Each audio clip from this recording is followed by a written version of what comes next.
Sandra, let's bring in Congressman Byron Donalds. He's a member of the House Oversight Committee. So, Congressman, you heard James Comer there saying that he believes that China was seeking influence here, but we don't know exactly what transpired for that Chinese company to deliver millions of dollars into the hands of an intermediary, which then funnels some of that money to the Biden family. Do you have any idea what Hunter Biden, Jim Biden, and Hallie Biden were doing?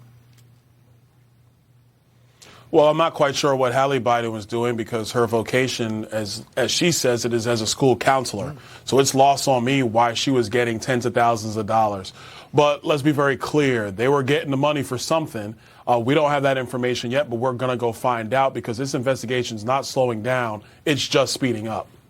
So in terms of selling influence, supporters of Hunter Biden will point out that's not a crime. So where is the evidence of illegality here? I mean, you can say that this looks bad, that there may be impropriety, but where's the illegality? Well, it's not so much about illegality, and that remains to be seen. Let me put that on the side because, again, we still have to go through the full investigative process. What we see so far is you see a structuring of wires from this account at Robert Walker LLC going to various elements of the Biden family through many various businesses. What is not seen, and this is highly unethical, is that you have a top-ranking official in the U.S. government, somebody who was vice president under Barack Obama, somebody who is now president of the United States, whose family was taking money from foreign entities. For what? We have no idea. What the Oversight Committee is saying is that if this is going on, this should be disclosed to the American people. So the American people are fully aware of the business dealings of the family associated with people who are going to either be president or vice president of the United States. When he was on with us last hour, Chairman Comer said one of the big problems with the White House is it keeps changing its story. Listen here. They've continuously changed their story. Just a few months ago when I announced the investigation after the House flipped, they said there was nothing to the laptop, that it was complete Russian disinformation. So they've denied the existence of these payments directly to the Biden family all the way until the day that we actually produced bank records. I don't think the White House ever thought that I would get my hands on those bank records. And I've got some bad news for the White House. This is just the beginning. Chairman Comer also suggesting that the documents that he has been telling us about in the last couple of days may just be the tip of the iceberg when it comes to bank records. Oh, no, I agree with the chairman on this one. It's just the tip of the iceberg. We have more work to do. And let me be very clear on this. The White House and the Biden family think that, oh, we're just out to get them. Not true.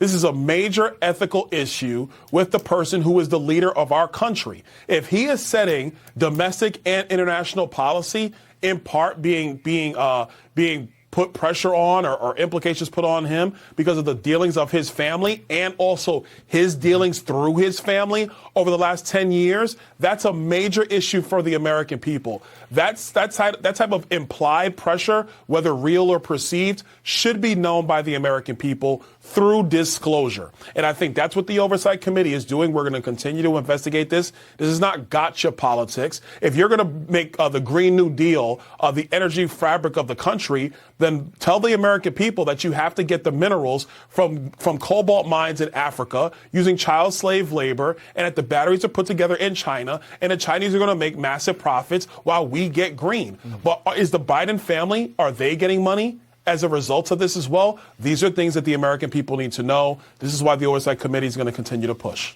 A question that I have here, Congressman, and you could put this under the heading of patriotism. All of this was happening at a time when China was building up its military at a breakneck pace, as it continues to do, as it was building military facilities on disputed islands in the South China Sea, and pushing its agenda to become the dominant global superpower, pushing the United States out of the way. And you have to wonder, what was the family of the sitting vice president doing business with China? That's exactly right. And by the way, China's still in that business today. Let's not act like that was just happening when Barack Obama was president. It's happening again now that Joe Biden is president. So what are those relationships? How deep do they go with the Chinese government or the CCP or business apparatchiks around the Chinese government? And what does that mean for America foreign policy and America domestic policy? That's the root cause of this issue. Look, the Chinese are having more influence on the South China Seas, where most trade goes through the world. The Chinese are continuing to expand their military footprint in Southeast Asia, major implications for the world. And the Chinese have become a dominant player in cobalt, rare earth minerals, and all the things that the Green New Deal leftists love to be as a part of their energy plan. They're dominating the globe in that. So what is Joe Biden's family doing getting wire transfers from Chinese companies? That's an amazing question that the American people need answers to.